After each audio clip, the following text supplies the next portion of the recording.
Good morning, students. Today we start our next numerical of accounting equation. The question is, what will be effect of the following on the accounting equation? First point, started business with cash, rupees 45,000. Opened a bank account with the deposit of rupees 4,500. Bought goods from Messrs. Son and Company for 11,200. Before starting it, firstly we recall the process which is used for the accounting equation.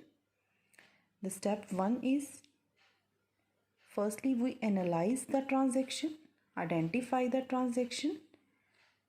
Then secondly, the treatment of the particular transaction with increase and decrease.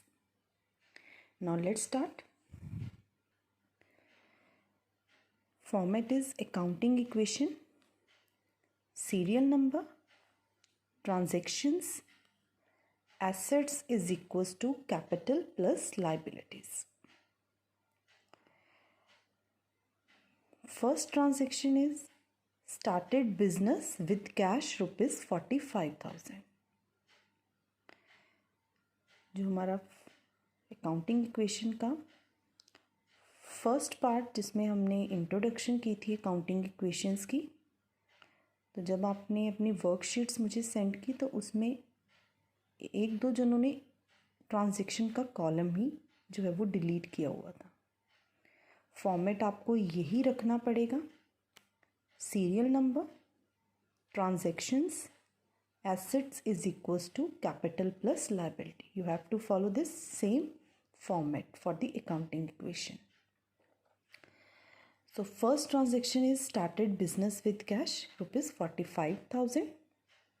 अब इस transaction को पहले हमने analyse करना है कि ये किस हेड के अंडर जाता है. ये एसेट्स है, ये कैपिटल है या ये लाइबिलिटीज है. We know that started business with cash. Cash के साथ बिजनेस स्टार्ट हुआ तो एसेट साइड हमारे पास क्या आ गई, एक हमारी एसेट जिसका नाम आ गया कैश. एंड सेकेंडली, बेशक यहाँ पे ऑनर का नाम नहीं गिवन, बट जो भी है वो बिजनेस को स्टार्ट कर रहा है, तो बिजनेस स्टार्ट करने के टाइम पे जो पैसे इन्वेस्ट किए जाते हैं that term is known as a capital. तो इसमें जो दो एस्पेक्ट हमारे पास आए हैं, फर्स्ट इज 45,000 का कैश एंड सेकंड इज 45,000 की कैपिटल. यहाँ पे मैंने एक लाइन ड्रॉ कर ली है. आपने जो बैलेंस करना है वो इस लाइन के नीचे आके करना है, इसके ऊपर नहीं करना. 45,000 का कैश, तो यहाँ पे बैलेंस कितना आ गया हमारे पास 45,000 इक्वल्स टू 45,000 प्लस लाइबिलिटी अभी भी क्या है 0. देन इसके नीचे ये सेकंड एडजस्टमेंट जो है वो लिखी हुई है, ये लाइन छोड़ के. Opened a bank account with a deposit of 4,500. हमने एक बैंक अकाउंट ओपन किया और उसके लिए 4,500 का कैश जो है वो हमने लिया. इट मीन्स जब हम अपना एक बैंक अकाउंट ओपन करेंगे तो उसके लिए कैश की ज़रूरत पड़ेगी. तो हमने एनालाइज किया, कैश में से कैश हमारा 45,000 है. आपने यहाँ से माइनस नहीं करना, इसके नीचे माइनस प्लस करना है जिसको भी आप ट्रीट कर रहे हो. 4,500 का कैश माइनस हो गया, ये कैश चल रहा था हमारा. अब हमने एक बैंक अकाउंट ओपन किया है. अब बैंक अकाउंट जो बैंक बैलेंस होता है, अगेन ये बिजनेस की एक एसेट है प्लस बैंक, क्योंकि पैसे चाहे कैश में हो चाहे बैंक में हो, दोनों ही बिजनेस की एसेट है. करंट एसेट है ये, तो बैंक के नीचे यहाँ पे आ गया सेम लाइन में ही हमने 4500 लिख दिया। कैपिटल में कोई चेंज नहीं आएगा, लायबिलिटीज़ में कोई चेंज नहीं आएगा, क्योंकि कैपिटल में से पैसे गए नहीं, लायबिलिटी पे कोई इफ़ेक्ट हुआ नहीं, तो यहीं पे इंक्रीज डिक्रीज जो है वो हमारे पास हो गया। कैश माइनस हो गया और वो पैसे निकाल के हमने अपने बैंक बैलेंस में डाल दिए और एक नई एसेट बन गई बैंक। नाउ वी डिडक्ट 45,000 में से 4500 माइनस हो गए। फिर से यहाँ पे लाइन लगाई हुई है, हमारे पास बैलेंस बच गया यहाँ पे 40,500 प्लस बैंक बैलेंस जो गिवन है यहाँ पे 4500 is equals to 45,000 plus 0. Now we check our accounting equation. 40,500 plus 4,500 total करते हैं तो हमारे पास आता है इसका 45,000 इज इक्वल्स टू 45,000। यहाँ तक हमारी इक्वेशन बैलेंस्ड है। थर्ड एडजस्टमेंट है, थर्ड एंट्री ट्रांजैक्शन हमारे पास bought goods from messrs son and company for 11,200। आपको याद होगा हमारे जो प्रीवियस पार्ट था उसमें हमने किया था परचेज के अलग अलग केसेस, जब नाम गिवन होता है, जब कैश गिवन होता है। Bought goods from messrs son and company, bought मतलब परचेज, हमने गुड्स परचेज किए हैं मेसर सन एंड कंपनी से। यहाँ पे एक फर्म का नाम आ गया और हमने कितने में परचेज की है 11,200। तो इट मीन्स ये ट्रांजैक्शन जो है हमारी कौन से बेसिस की है, क्रेडिट बेसिस की, क्योंकि यहाँ पे मेसर सन एंड कंपनी एक नाम आ गया और यहाँ पे कैश और क्रेडिट नहीं लिखा हुआ। तो जब ऐसा होता है तो ये हमारा क्रेडिट बेसिस है। हमने गुड्स परचेज की तो उसकी ट्रीटमेंट हमारे पास एक नई एसेट आ गई, प्लस कर दिया हमने यहाँ पे स्टॉक। ना आपने कैश के नीचे लिखना है, ना आपने बैंक के नीचे लिखना है, हमने स्टॉक को यहाँ करके लिख दिया 11,200 का स्टॉक आ गया। अब हमने क्रेडिट पे परचेज किया, तो इट मीन्स जब गुड्स क्रेडिट पे परचेज की जाती हैं तो हमारी लायबिलिटीज़ बनती हैं। सेकेंड एस्पेक्ट है हमारा, तो लायबिलिटी में नाम या तो आप सन एंड कंपनी लिख दो या फिर आप क्रेडिटर्स ही मेंशन कर सकते हो, दोनों ही ठीक है, क्रेडिटर्स। और यहाँ पे क्रेडिटर्स में हमने 11,200 मेंशन कर दिया। अगेन हम बैलेंस करेंगे, ये लाइन लगा दी, कैश आ गया 40,500 प्लस 4,500 बैंक का बैलेंस है plus 11,200 stock is equals to 45,000 plus 11,200 का हमारे पास आ गया। और जब आप इसको बैलेंस करोगे तो आपकी दोनों साइड्स जो हैं वो इक्वल बैलेंस शो करेंगे। After complete the first question, second question is your homework. इसमें एक ट्रांजैक्शन नहीं है, वो मैं आपको रीड आउट करवा देती हूँ। Gopinath started business with cash. इसमें दो ट्रीटमेंट जो आ रही है वो है कैश और capital. Purchased goods from Shyam, name given है, गुड्स परचेज की हैं तो स्टॉक एंड क्रेडिटर्स हमारे पास आ गए और अमाउंट यहाँ लिखे हुए हैं इसके।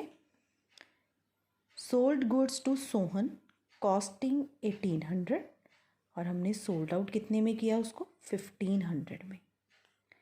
इस केस में जो हमारे पास सीपी है वो ज़्यादा है, 1,800 की है सीपी और एसपी कितने की है 1,500 की।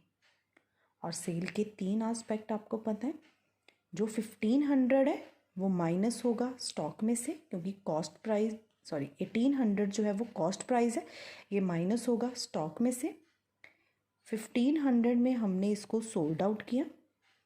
अब सेल के केस में यहाँ पे नेम गिवन है तो ये क्रेडिट सेल है, डेटर्स बन गए हमारे 1,500 के। 1,500 में हमने सोल्ड आउट किया है 1,800 वाली आइटम। 300 यहाँ पे हमें लॉस हुआ है और लॉस को हम कहाँ ट्रीट करते हैं, कैपिटल में से 300 रुपीज़ हम माइनस करेंगे। ऑलरेडी हमने ये ट्रांजैक्शन ऐसी की हुई है, बस इस बार हमें यहाँ पे लॉस आ रहा है तो कैपिटल में से लॉस माइनस होता है। Gopinath withdrew from business. Gopinath ने 5000 बिजनेस में से विड्रॉ किए। ये नई एंट्री है आपकी। 5000 जो वो बिजनेस में से विड्रॉ कर रहे हैं, ये होगी इसकी ड्राइंग। और ड्राइंग जो होती है बिजनेस की, कैपिटल में से माइनस होती है। 5000 हम कैपिटल में से माइनस करेंगे एंड उसने बिजनेस में से 5000 रुपीज़ निकलवाए हैं, कैश निकलवाया, तो इसकी सेकंड एडजस्टमेंट आपकी होगी अपने इसको कैश में से माइनस करना है। तो 5000 deduct from the cash and again deducted out of the capital. जितनी आपकी कैपिटल है, 25,000 की कैपिटल है, उसमें से 5000 एज अ ड्राइंग ये माइनस हो जाएगा। ये इसका एक नया पॉइंट था, आप कन्वीनियंटली इस क्वेश्चन को कर लोगे। Now we start question number 3 with some new adjustments. Show the effect of the following transactions on the accounting equations. First is started business with rupees 50,000, salaries paid 2,000, wages outstanding 200, interest due but not paid rupees 100, rent paid in advance rupees 150। ये transaction एक simple और common transaction है। बाकी जितनी transactions हमारे पास आई हैं कुछ अलग हैं, सारी नई ट्रांजैक्शंस हैं। तो सैलरीज बिजनेस के लिए क्या है? बिजनेस का expense. Wages outstanding, interest due but not paid. Due but not paid का मतलब भी आउटस्टैंडिंग होता है। रेंट पेड इन एडवांस, इसको हम प्री पेड भी है जो है बोलते हैं। यस, आपने एक चीज़ याद रखनी है, कैपिटल में से जो एक्सपेंसेस होते हैं बिजनेस के, लाइक सैलरीज, रेंट, कमीशन, कोई भी एक्सपेंस आप करते हो तो वो फर्स्ट ट्रीटमेंट उसकी क्या होगी? आपने उसको कैपिटल में से माइनस करना है। और अगर बिजनेस में कोई इनकम होती है तो उस इनकम को आपने कैपिटल में प्लस करना है। ये फर्स्ट एडजस्टमेंट है, फर्स्ट ट्रीटमेंट है आपकी एक्सपेंस और इनकम की। सेकंड ट्रीटमेंट, जो आउटस्टैंडिंग एक्सपेंसेस होते हैं वो हमारी लायबिलिटीज बन जाते हैं, like outstanding salaries. Prepaid expenses, आपने एडवांस में मान लो रेंट पे किया एडवांस में, तो अगर आउटस्टैंडिंग जो पेंडिंग है आपकी लायबिलिटी है, ऑलरेडी हमने जब टर्म्स की थी ये डिस्कस भी किया था। प्रीपेड एक्सपेंस बिजनेस के लिए एसेट है। प्रीपेड मतलब हम एडवांस में पे कर रहे हैं। कोई भी एक्सपेंस तब तक आपका एक्सपेंस नहीं है जब तक आपने उसको कंसीडर नहीं किया हुआ, अर्न नहीं किया हुआ। तो प्रीपेड, आपने एडवांस में किसी को पेमेंट कर दी है पर उसके बदले में अभी तक आपने उससे कोई काम नहीं लिया हुआ, तो वो आपकी एसेट बन गई। आपने एडवांस में उसको पेमेंट जो है वो कर दी है। एंड इनकम के केस में एक्रूड वर्ड आता है। एक्रूड का मतलब आउटस्टैंडिंग होता है, ये ऑपोजिट है। जैसे आउटस्टैंडिंग एक्सपेंसेस, आप एक चीज़ याद रख लोगे तो पूरा टेबल आपका याद हो जाएगा। आउटस्टैंडिंग एक्सपेंसेस अगर लायबिलिटीज़ होती हैं तो एक्रूड इनकम जो होती हैं वो हमारी एसेट्स होती हैं। एक्रूड मतलब आउटस्टैंडिंग। प्रीपेड एक्सपेंस जो एसेट्स होती हैं, एडवांस इनकम के लिए एडवांस वर्ड यूज़ किया जाता है, तो एडवांस इनकम लायबिलिटीज़ होती हैं। और due but not paid, already मैंने आपको ये बता दिया, इसको हम आउटस्टैंडिंग एक्सपेंस बोलते हैं। और अगर आपने सिंपल कोई भी एक्सपेंस पे कर दिया है तो उस केस में ट्रीटमेंट कैपिटल में से एक्सपेंस माइनस, और अगर आपने उसको पे ही कर दिया तो कैश में से आपके पैसे जो हैं वो डिडक्ट हो जाएंगे। तो ये थी हमारी ट्रीटमेंट एक्सपेंसेस की एंड इनकम की। Now we start our question. Started business with cash rupees 50,000। You know that first आ गई हमारे पास एसेट साइड कैश, यहाँ पे हम लिख लेते हैं 50,000, कैपिटल में 50,000, बैलेंस किया 50,000 इज इक्वल्स टू 50,000, लाइबिलिटीज़ अभी भी नहीं है तो ज़ीरो। ये लाइन फिर से मैं रिपीट करी हूँ, हमने खाली छोड़ी है। इसके नीचे हमारी अगली एडजस्टमेंट, सैलरीज पेड ₹2,000, हमने 2,000 की सैलरीज पे कर दी हैं, तो इट मीन्स यहाँ पे एक्सपेंस पे हो गया है। हमारे पास कैश में से 2,000 माइनस, एंड यू नो कि माइनस के लिए हम ब्रैकेट यूज़ करते हैं। हमने अगर एक्सपेंस पे किया तो हमारे पास कैश जाएगा, और एक्सपेंस की ट्रीटमेंट कैपिटल में से 2,000 माइनस, लाइबिलिटीज़ में कुछ नहीं आएगा क्योंकि ये सिंपल एक्सपेंस है, ना आउटस्टैंडिंग है ना प्रीपेड है। तो ये बन गया 48,000 is equals to 48,000 plus zero. Next adjustment is wages outstanding ₹200, wages outstanding, एक तो एक्सपेंस है हमारे पास ये, एंड सेकेंडली जो वेजेस आउटस्टैंडिंग है वो क्या बन जाती है हमारी लाइबिलिटीज़। तो यहाँ पे हम लाइबिलिटी का नेम रख लेते हैं आउटस्टैंडिंग एक्सपेंस। आउटस्टैंडिंग एक्सपेंस हमारी वेजेस है, तो एक हमारे पास ये लाइबिलिटी बन गई 200 की, और सेकंड ट्रीटमेंट हमने कैपिटल में से इसको चार्ज करना ही है क्योंकि है तो हमारा एक्सपेंस, हमने पे नहीं किया तो ये लाइबिलिटी बन गई, अगर पे कर देते तो ये माइनस हो जाना था कैश में से। तो यहाँ पे हमारे पास बन गया 48,000 कैश इज इक्वल्स टू 48,000 में से हमने 200 माइनस कर दिए, तो यहाँ पे बच गया 47,800 प्लस 200, एंड इक्वेशन अभी भी बैलेंस है, 48,000 is equals to 48,000। Next is interest due but not paid 100, already मैंने ये नेम आपको क्लियर कर दिया, ड्यू बट नॉट पेड का मतलब भी आउटस्टैंडिंग है। अब इंटरेस्ट हमारे पास आउटस्टैंडिंग है, तो फिर से हमारे पास लाइबिलिटी बन गई क्योंकि मैंने लाइबिलिटी का नेम ही आउटस्टैंडिंग एक्सपेंस रखा है। तो जितने भी आउटस्टैंडिंग एक्सपेंस होंगे, चाहे वो वेजेस हैं, जैसे यहाँ पे इंटरेस्ट आया तो हम उसको कंबाइंड कर सकते हैं। ये यहाँ आ गया 100, और अगेन कैपिटल में से 100 माइनस, हमने पे नहीं किया हुआ तो कैश में से माइनस नहीं होगा।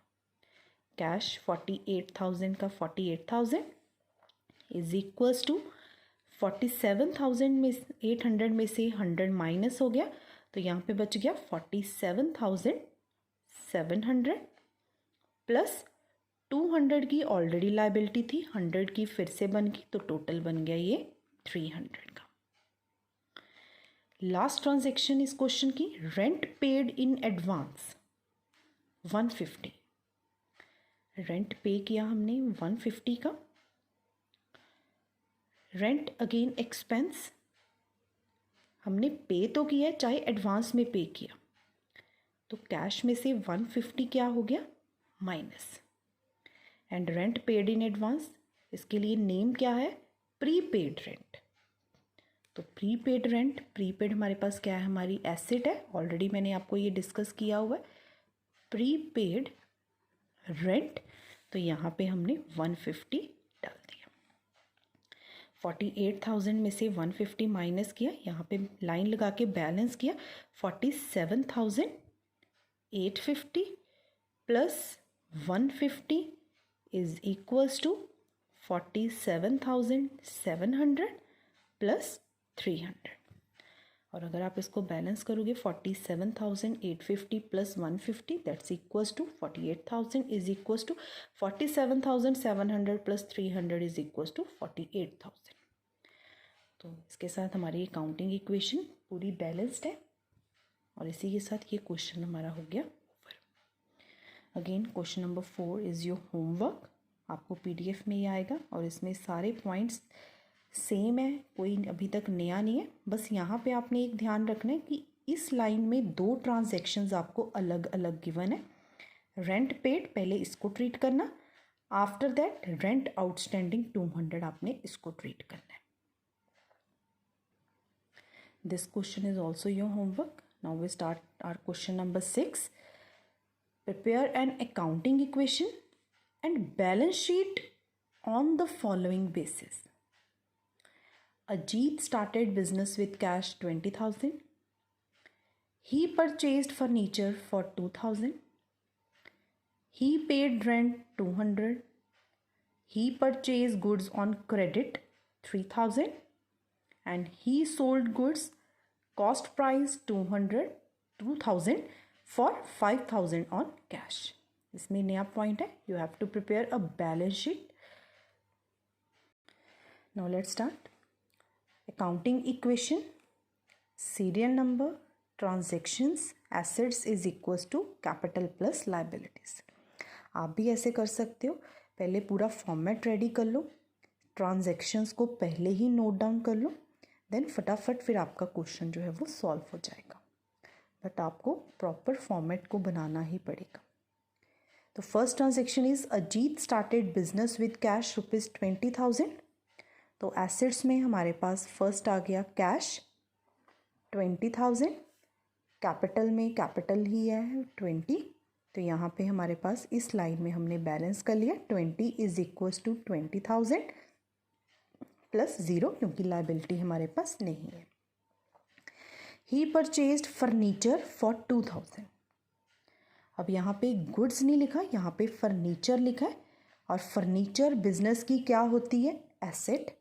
तो हमारे पास एक नई एसेट बन गई फर्नीचर। यहाँ पे हमने ले लिया फर्नीचर अपना 2,000 का, और कुछ भी मेंशन नहीं है कि आपने इसको परचेज, किसी का नाम नहीं है, कुछ नहीं है। तो बेसिस फिर से कौन सा बन गया, ये कैश बेसिस। तो 2,000 कैश में से डिडक्ट, ये बन गया 18,000 plus 2,000 is equals to 20,000 plus 0। He paid rent 200। अभी हमने एक्सपेंस की ट्रीटमेंट की है, रेंट पे किया, कैश में से 200 माइनस एंड अगेन कैपिटल में से 200 माइनस। 18,000 में से 200 डिडक्ट हो गया, यहाँ पे बच गया 17,800 plus 2,000 furniture is equals to 19,200 plus 0. Next is he purchased goods on credit ₹3,000. Goods purchase किए, ऑलरेडी हमने डिस्कस किया हुआ है, हमारे पास बन गया ये स्टॉक, एक नई एसेट। तो इसके नीचे और इसके नीचे नहीं लिखना, यहाँ पे थोड़ा साइड पे करके आ गया 3,000 का स्टॉक एंड ऑन क्रेडिट है ये स्टॉक हमारे पास। तो हमारे पास यहाँ पे क्रेडिटर्स जो हैं वो बन गए हैं लाइबिलिटीज़ में 3,000। 17,800 एज इट इज़ आ गया plus 2,000 plus 3,000 is equals to 19,200 plus 3,000।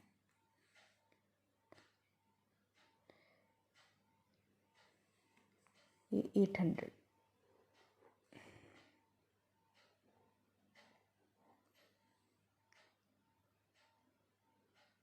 Yes, 17,800 plus 2,000 19,800 is equals to 19,800। Again इसका भी टोटल तो ये सेम आ रहा। Next is he sold goods CP 2,000 for 5,000 on cash. हमारे पास कॉस्ट गिवन है 2,000 की, हमने सोल्ड आउट किया इसको 5,000 में। तो स्टॉक कितने का कम हो गया, 2,000 माइनस 2,000 वाली चीज़ 5,000 में सोल्ड आउट हो गई है। तो यहाँ पे 3,000 का हमें प्रॉफिट हो गया, 3,000 प्रॉफिट कैपिटल में ऐड, और हमें कैश कितना मिला है, जितने में हमने सेल की इसको 5,000 का हमारे पास आ गया कैश। तो टोटल बन गया 17,800 plus 5,000, cash is 22,800 plus 2,000 plus 3,000 में से 1,000 ये माइनस हो गया, 1,000 बैलेंस बच गया, 2,000 माइनस हो गया। 19,800 में हमने 3,000 ऐड किया तो ये बन गया अगेन हमारे पास 22,800 प्लस 3,000 हमारे क्रेडिटर्स। सिंपल क्वेश्चन था, जैसे हम इसको सॉल्व करते थे अकाउंटिंग इक्वेशन को हमने सॉल्व कर लिया। एंड आपने हर एक इक्वेशन को कंप्लीट करके एक बारी बैलेंस चेक कर लेना है। जैसे बाय मिस्टेक यहाँ पे 200 हो गया, तो आप अगर साथ साथ बैलेंस चेक करते रहोगे तो आपको मिस्टेक साथ ही पता चल जाएगी। Next we prepare balance sheet. Balance sheet जिसमें हमने किया है कि हम एसेट्स और लायबिलिटीज़ को शो करते हैं। तो बैलेंस शीट की दो साइड्स होती हैं हमारे पास, one is the asset side and other is the liability side. और लायबिलिटी साइड हम क्या शो करते हैं, कैपिटल एंड लायबिलिटीज़ दोनों को। तो इसी क्वेश्चन की हम बैलेंस शीट बनाने लगे हैं। बैलेंस शीट इस क्वेश्चन में इसका नेम हमारे पास गिवन था, नेम इज़ अजीत, तो हमने ऑफ अजीत लिख दिया। एज एट तो हमें डेट गिवन नहीं थी तो इसको हमने ब्लैंक छोड़ देना। इसका फॉर्मेट, ये साइड आपने थोड़ी बड़ी रखनी है, लायबिलिटीज़, देन एक छोटा कॉलम अमाउंट, एसेट्स अमाउंट, इसको हम टी शेप भी बोलते हैं। टी हाफ फॉर्मेट इस साइड है टी के और हाफ फॉर्मेट इस साइड है। अब हमने बैलेंस शीट के लिए पहले इसका फॉर्मेट ड्रॉ कर लेना है, देन वन बाय वन हमने आइटम्स को लेना। जैसे इस क्वेश्चन में सबसे पहले हम एसेट साइड लेते हैं। हमारे पास फर्स्ट एसेट गिवन थी कैश, तो यहाँ पे हमने लिख लिया कैश। कैश के बाद गिवन है फर्नीचर देन स्टॉक, तो यहाँ पे फर्नीचर एंड देन स्टॉक। और फिर है कैपिटल एंड देन लायबिलिटी में नाम गिवन है लायबिलिटी का क्रेडिटर, तो यहाँ पे हम लिखेंगे कैपिटल एंड लायबिलिटीज। लायबिलिटी में नेम गिवन था क्रेडिटर का, तो यहाँ पे हम नेम लिख रहे हैं इसका क्रेडिटर्स। अब हमने मेंशन कर लिया पहले सारा, अब आपने बिल्कुल लास्ट में आना है जो हमारे पास बैलेंसेस बचे हैं। ये फर्स्ट बैलेंस कैश का था 22,800 का, तो जहाँ पे आपने कैश लिखा है ये अमाउंट के कॉलम में हम लिख देंगे कैश का बैलेंस, दैट इज़ 22,800। फिर हमारे पास सेकंड बैलेंस था फर्नीचर का 2,000 का, और थर्ड बैलेंस गिवन था हमारी थर्ड एसेट जो स्टॉक है उसका। तो फर्नीचर यहाँ पे आ गया 2,000 एंड स्टॉक आ गया 1,000। हमने अपनी एसेट्स को मेंशन कर लिया। नाउ कैपिटल, कैपिटल सेम हमारे पास गिवन थी 22,800 की, ये रे, और ये 3,000 हमारे क्रेडिटर्स के, तो यहाँ पे क्रेडिटर्स में हम लिख देंगे 3,000। हमने सारा बैलेंस डाल दिया। अब आपने क्या करना है, जहाँ पे आपका ये ओवर हो रहा है लाइंस ड्रॉ की हैं, हमने यहाँ पे एक लाइन ऊपर लगा के नीचे डबल लाइन लगानी है, सेम इसी लाइन के साथ जैसे यहाँ पे आपने किया, इसी के बिल्कुल पैरेलल एक लाइन ऊपर और नीचे हम डबल लाइन लगाएंगे। नाउ आपने क्या करना है, इन दोनों का टोटल करना है, and the total is 25,800। 22,800 plus 3,000 25,800। और जब हम इन तीनों का टोटल करेंगे 22,800 प्लस 2,000 प्लस 1,000, तो अगेन टोटल इज 25,800। तो यहाँ पे आपका ये बैलेंस मैच है। तो ये हमारी बैलेंस शीट है जिसमें हम एसेट्स एंड लायबिलिटीज़ दोनों की डिटेल शो करते हैं और डिटेल के लिए हमने कौन से बैलेंसेस लेने होते हैं, अकाउंटिंग इक्वेशन के क्लोजिंग बैलेंसेस, जो लास्ट बैलेंसेस हैं। आपको एक PDF आएगी जिसमें आपने जो न्यूमेरिकल्स हैं वो करने हैं। 7 न्यूमेरिकल्स टोटल होंगे, जिसमें से हमने 3 न्यूमेरिकल्स ऑलरेडी कर लिए, including these numericals also you have to solve. तो अप टू 7 न्यूमेरिकल्स जो हैं वो आपने अपनी नोटबुक पे करके मुझे चेकिंग के लिए सेंड करने हैं। एंड अगर कोई क्वेरी होगी आपको तो you can ask, and timely आपने अपनी वर्कशीट जो है वो मुझे सेंड करनी है, और अच्छे से आपने अकाउंटिंग इक्वेशंस को सॉल्व करना है। और अपने जो टॉपिक्स हैं, बेसिक टर्म्स हैं, वो आपकी टिप्स में होनी चाहिए। और आज हमने एक्सपेंसेस की नई ट्रीटमेंट की है, तो आपने उसको भी अच्छे से सॉल्व करना है। Thank you.